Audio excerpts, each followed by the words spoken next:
നമുക്കിപ്പോൾ അറിയാമെന്നുള്ളതാണ്, കാർഗിൽ യുദ്ധം വന്നപ്പോൾ മ്യൂസിഷ്യൻസിൻ്റെ റോളെന്ന് പറയുന്ന നമ്മുടെ കഥം ബെഡായ ജായ്, അതായത് രാവിലെ ഉറക്കത്തിൽ നിന്ന് എണീക്കുമ്പോൾ തന്നെ ഹാൻഡ്സ് കോൾ എന്ന് പറഞ്ഞൊരു കാര്യമുണ്ട്. ഹാൻഡ്സ് കോൾ എന്ന് പറഞ്ഞാൽ ഇങ്ങനെയുള്ള തോക്കുകളുടെ ട്രെയിനിങ് നമുക്ക് തരും. അവർ 24 hours റെഡി ആയിട്ടിരിക്കും. എല്ലാത്തിനും ഗൺ ഫയർ ചെയ്യുന്നതിന് ഒരു കോളുണ്ട്. നേവിയിൽ ഒത്തിരി ഡിപ്പാർട്ട്മെൻ്റ് ഉണ്ട്. ഒരു സെക്ഷനുണ്ട്, ഇലക്ട്രിക് ഡിപ്പാർട്ട്മെൻ്റ് ഉണ്ട്, എഞ്ചിനീയറിംഗ് ഡിപ്പാർട്ട്മെൻ്റ് ഉണ്ട്, സ്റ്റോർ ഡിപ്പാർട്ട്മെൻ്റ് ഉണ്ട്, അങ്ങനെ ഒത്തിരി ഡിപ്പാർട്ട്മെൻ്റ് ഉണ്ട്. അതിൽ ഒരു ഡിപ്പാർട്ട്മെൻ്റാണ് മ്യൂസിഷ്യൻ ബേസിക്കലി എന്ന് പറയുന്നത് ഓൾഡൻ ടൈമിൽ, അത് ഞാൻ 13th century മിലിറ്ററി ബാൻഡ് എന്ന ഒരു പദം വരികയും മിലിറ്ററി ബാൻഡ് പണ്ടത്തെ കാലത്ത് തുടക്കത്തിലെന്ന് പറഞ്ഞാൽ ബീഗിൾ ഡ്രം കൂടി ചേർത്തിട്ടാണ് ഇവർ ഇത് ആദ്യമായിട്ട് അഡാപ്റ്റ് ചെയ്തത്. ഓരോ ദിവസം രാവിലെ ഉറക്കത്തിൽ നിന്ന് എണീക്കുമ്പോൾ തന്നെ ഹാൻഡ്സ് കോൾ എന്ന് പറഞ്ഞൊരു കാര്യമുണ്ട്. ഹാൻഡ്സ് കോൾ എന്ന് പറഞ്ഞാൽ ആ ബീഗിൾ സൗണ്ട് ചെയ്യും. അപ്പോൾ അവർക്കറിയാം ഇത് ഹാൻഡ്സ് കോളായി എന്ന് പറഞ്ഞ് അവർ എണീക്കുകയും അടുത്ത് ഓരോ കാര്യങ്ങൾ അവരുടെ പ്രഭാതം ഇത് കഴിഞ്ഞതിന് ശേഷം ഔട്ട് പൈപ്പ് എന്ന് പറഞ്ഞ ഒരു ബീഗിൾ കോളുണ്ട്. അപ്പോൾ എല്ലാവരും റെഡിയായിട്ട് നമ്മളെ ബോത്ത് വാച്ചസിൻ്റെ അവിടെ വരും. അത് കഴിഞ്ഞതിന് ശേഷം നമ്മുടെ യുദ്ധ അഭ്യാസങ്ങൾ തുടങ്ങുമ്പോൾ, ഇല്ലെങ്കിൽ അറ്റാക്ക് പാർട്ടി റെഡിയാകുക, ഇല്ലെങ്കിൽ ഗൺ ഫയർ എന്നൊക്കെ പറയുമ്പോൾ എല്ലാത്തിനും ഗൺ ഫയർ ചെയ്യുന്നതിന് ഒരു കോളുണ്ട്. ആ കോള് വായിക്കുമ്പോൾ അവർ അടുത്ത റെഡി ആയിക്കൊണ്ട് ഗൺ ഫയർ ഇപ്പോൾ ഉണ്ടാകും. അപ്പോഴെല്ലാം ഒരു അലേർട്ട് പോലെയും അവർക്ക് അതിൻ്റെ ഒരു അറ്റൻഷൻ പോലെയാണ്. അപ്പം ഒരു കോള് വായിക്കുമ്പോഴത്തേക്കും അവർ ഗൺ ഫയറിന് വേറൊരു ഇതുണ്ട്, ഗൺ സല്യൂട്ടിന് വേറെ കോളുണ്ട്. അപ്പോൾ എല്ലാം ഈച്ച് ആൻഡ് എവരി മൂവ്മെൻറ്റ്, അതായത് ഒരു യൂണിറ്റിൽ അല്ലെങ്കിൽ ഒരു ബറ്റാലിയനിൽ തുടങ്ങുന്നത് ബീഗിളും ഡ്രംസും ആയിട്ടാണ്. അത് 3 ഘട്ടമായിട്ടാണ് മിലിറ്ററി ബാൻഡിൽ ചേഞ്ചസ് വന്നിരിക്കുന്നത്. അതായത് ഓൾഡൻ ടൈമിലെന്ന് പറഞ്ഞാൽ ബീഗിളും ഡ്രംസും ആയിരുന്നെങ്കിൽ പിന്നെ അതിന് ശേഷം ഈ ഫിണറൽ, ആരെങ്കിലും മരിച്ചു കഴിഞ്ഞാൽ അതിന് ഒരു ഫിണറൽ മാർച്ച് ഉണ്ടായി. പിന്നെ അതിന് ശേഷം ചെറിയ ട്രൂപ്പിനെ മോട്ടിവേഷൻ കിട്ടുന്ന രീതിയിലുള്ള മ്യൂസിക്കായി.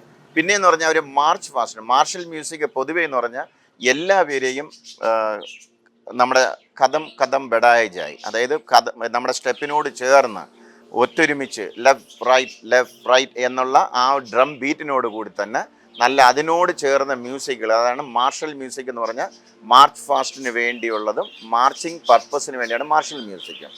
അതിനുശേഷമാണ് നമ്മുടെ നാഷണൽ, അതായത് ഓരോ രാജ്യത്തിനും ഓരോ നാഷണാന്തമുണ്ട്. ആ നാഷണാന്തം, പിന്നെ നമ്മളെ പെട്രിയോട്ടിക് സോങ്, നമ്മുടെ കൾച്ചർ ആയിട്ടുള്ള മ്യൂസിക്, അങ്ങനെ ഡിഫറെൻറ്റ് കൈൻഡ് ഓഫ് മ്യൂസിക് നമ്മളെ മിലിറ്ററി ബാൻഡിൽ അഡാപ്റ്റ് ചെയ്യുകയും വിത്തിൻ ദ മ്യൂസിഷ്യനിൽ തന്നെ കമ്പോസർ, അറേഞ്ചർ അവരുടെ ഓൺ ക്രിയേറ്റിവിറ്റി ആയിട്ട് അങ്ങനെ ഒരു മ്യൂസിക് സെക്ഷൻ ആകുകയും പിന്നെ ഈ ബെഥവൻ്റെ സമയത്തും അങ്ങനെ കുറേ പേര് വന്നപ്പോഴത്തേക്ക് അതിന് ഓവർച്ചറായി, സെലക്ഷനായി, അങ്ങനെ different kind of music adapt ചെയ്തു മിലിറ്ററി ബാൻഡിലേക്ക്.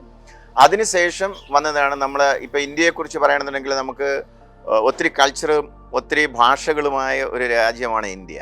അപ്പം നമുക്ക് അതിലുള്ള എല്ലാ കൾച്ചറിലും, ഇപ്പോൾ ആന്ധ്രാപ്രദേശിൽ പോയി കഴിഞ്ഞാൽ അവിടെ ഹിറ്റായിട്ടുള്ള പാട്ടുകൾ, കേരളത്തിൽ വന്നു കഴിഞ്ഞാൽ അവിടെ നമ്മുടെ ബീഹാറിൽ, ഒറീസ, അങ്ങനെയുള്ള ഓരോ രാജ്യങ്ങളിൽ നമ്മൾ ഏത് സ്റ്റേറ്റിലാണോ നമ്മൾ പോകുന്ന ആ സ്റ്റേറ്റിലെ ഒരു ഹിറ്റായിട്ടുള്ള ജനങ്ങൾ കൂടുതലായി ഇഷ്ടപ്പെടുന്ന പാട്ടുകളെല്ലാം അഡാപ്റ്റ് ചെയ്ത് വായിക്കാറുണ്ട്. അതിനുശേഷം പിന്നെ ഇന്ത്യൻ ക്ലാസിക്കൽ ഇതിലോട്ട് അഡാപ്റ്റ് ചെയ്തു. അതിനുശേഷം ഇപ്പം ഫ്യൂഷൻ, അതായത് ഇന്ത്യൻ ക്ലാസിക്കൽ, മാർഷൽ മ്യൂസിക്, പിന്നെ നമ്മുടെ റോക്ക് മ്യൂസിക് എല്ലാം കൂടി ഇടകലർന്നുകൊണ്ട് അത് മിലിറ്ററി ഇൻസ്ട്രുമെൻറ്റും നമ്മളെ ഇന്ത്യൻ ക്ലാസിക്കൽ ഇൻസ്ട്രുമെൻറ്റും കൂടി ചേർന്ന് ഫ്യൂഷൻ ഉണ്ടാക്കുന്നുണ്ട്. ഇതൊക്കെയാണ് പീസ് ടൈമിലുള്ള നമ്മളെ പെർഫോമൻസും കാര്യങ്ങളും. ഇനി നമ്മൾ കാർഗിൽ യുദ്ധം നമുക്കിപ്പോൾ അറിയാവുന്നതാണ്. കാർഗിൽ യുദ്ധം വന്നപ്പോൾ മ്യൂസിഷ്യൻസിൻ്റെ റോളെന്ന് പറയുന്നത് നമ്മൾ ഫസ്റ്റ് ഓഫ് ഓൾ എന്ന് പറഞ്ഞാൽ നേവി ബാൻഡ് എപ്പോഴും യൂണിറ്റിലായിരിക്കും, കരയിലായിരിക്കും. ഒരു നേവൽ വാർഷിപ്പിലും ബാൻഡ് ഇല്ല, എപ്പോഴും കരയിലാണ്. അതായത് ഫോർ എക്സാമ്പിൾ നമ്മൾ വെന്തുരുത്തി, INS ദ്രോണാചാര്യ വെന്തുരുത്തി, കൊച്ചിയിലെ വെന്തുരുത്തി, ഇങ്ങനെയുള്ള അതൊരു എന്ന് പറഞ്ഞാൽ നമ്മൾ സപ്പോർട്ടിങ് ബേസ് ആണത്. അപ്പോൾ അവിടെ ആയിരിക്കും നമ്മൾ ഇങ്ങനെയുള്ള യൂണിറ്റിൽ ട്രെയിനിങ് എസ്റ്റാബ്ലിഷ്മെൻറ്റിലാണ് ബാൻഡ് കൂടുതലായിട്ട് സ്ഥാപിച്ചിരിക്കുന്നത്. അപ്പോൾ ആ ട്രെയിനിങ് പർപ്പസിനും പിന്നെ ഇങ്ങനെയുള്ള കാര്യങ്ങൾക്ക്. അപ്പോൾ ഈ യുദ്ധം വരുന്ന സമയത്ത് നമ്മൾ ഓൺ യൂണിറ്റിനെ പ്രൊട്ടക്റ്റ് ചെയ്യുക. അതിൽ ഓൺ യൂണിറ്റിനെ പ്രൊട്ടക്റ്റ് ചെയ്യുക എന്ന് പറഞ്ഞു കഴിഞ്ഞാൽ നമുക്ക് വേരിയസ് ഡ്യൂട്ടി പോസ്റ്റ് ഉണ്ട് അവിടെ. പിന്നെ ക്വിക്ക് റിയാക്ഷൻ ടീം എന്ന് പറഞ്ഞാൽ വെപ്പൺ ഡ്യൂട്ടി ഉണ്ട്. നമ്മൾ നോർമലി നമുക്ക് എല്ലാ തോക്കുകളുടെയും, അതായത് കൈകൊണ്ട് ഉപയോഗിക്കുന്ന LMG പോലത്തെയും കാർബൻ പോലെയും നമ്മൾ സീനിയർ ആകുമ്പം പിസ്റ്റോള് ഇങ്ങനെയുള്ള തോക്കുകളുടെ ട്രെയിനിങ് നമുക്ക് തരും. ഒരു 3 മാസം കൂടുമ്പോൾ നമ്മൾ ആ ട്രെയിനിങ് അറ്റൻഡ് ചെയ്തിരിക്കണം. പിന്നെയെന്ന് പറഞ്ഞാൽ യൂണിറ്റിൻ്റെ ഔട്ട് സൈഡും പുറം സൈഡും ഈ ഒരു ഡ്യൂട്ടി ഉണ്ട്. പിന്നെ ക്വിക്ക് റിയാക്ഷൻ ടീം എന്ന് പറഞ്ഞു കഴിഞ്ഞാൽ ഒരു 6 പേരുടെ ഗ്രൂപ്പാണ്. അത് ചിലപ്പോൾ 3 ടീമായിട്ട് 3 വണ്ടികളിലായിട്ട് അവർ 24 hours റെഡി ആയിട്ടിരിക്കും. ചെറിയൊരു മെസ്സേജ് വന്നാൽ അവരെത്രയും പെട്ടെന്ന് ആ സ്പോട്ടിലെത്തുകയും അവിടുത്തെ പെട്ടെന്നുള്ള കാര്യങ്ങളെ ഒന്ന് കൺട്രോൾ ചെയ്യുക എന്നുള്ളതാണ് ക്വിക്ക് റിയാക്ഷൻ ടീമിൻ്റെ ജോലി.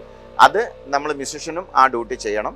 പിന്നെ യുദ്ധം വന്നു കഴിഞ്ഞാൽ നമ്മൾ കൂടുതലായിട്ട് അഡാപ്റ്റ് ചെയ്യുന്നത്, അല്ലെങ്കിൽ നേവിയുടെ ഒരു ഓർഡറിൽ പറഞ്ഞിരിക്കുന്നതെന്ന് പറഞ്ഞാൽ, നേവിയുടെ ഇതിൽ ഹോസ്പിറ്റലുണ്ടല്ലോ, അപ്പം മെഡിക്കൽ ടീം, അതായത് എന്തെങ്കിലും ഒരു പ്രോബ്ലം വന്നില്ലെങ്കിൽ ആക്സിഡൻ്റ് ആയില്ലെങ്കിൽ ഒരു ആളിന് എന്തെങ്കിലും മുറിവുകൾ സംഭവിച്ചു കഴിഞ്ഞാൽ അവരെ റീകവർ ചെയ്യുക, അവരെ ഹോസ്പിറ്റലിൽ എത്തിപ്പിക്കുക, അങ്ങനെയുള്ള സപ്പോർട്ടിങ് മെഡിക്കൽ സപ്പോർട്ടായിട്ട് ഞങ്ങൾ ഡിപ്പാർട്ട്മെൻറ്റിൻ്റെ ആൾക്കാർ അവിടെയാണ് യുദ്ധസമയത്ത് നമ്മളെ ഏൽപ്പിക്കുന്ന ജോലി.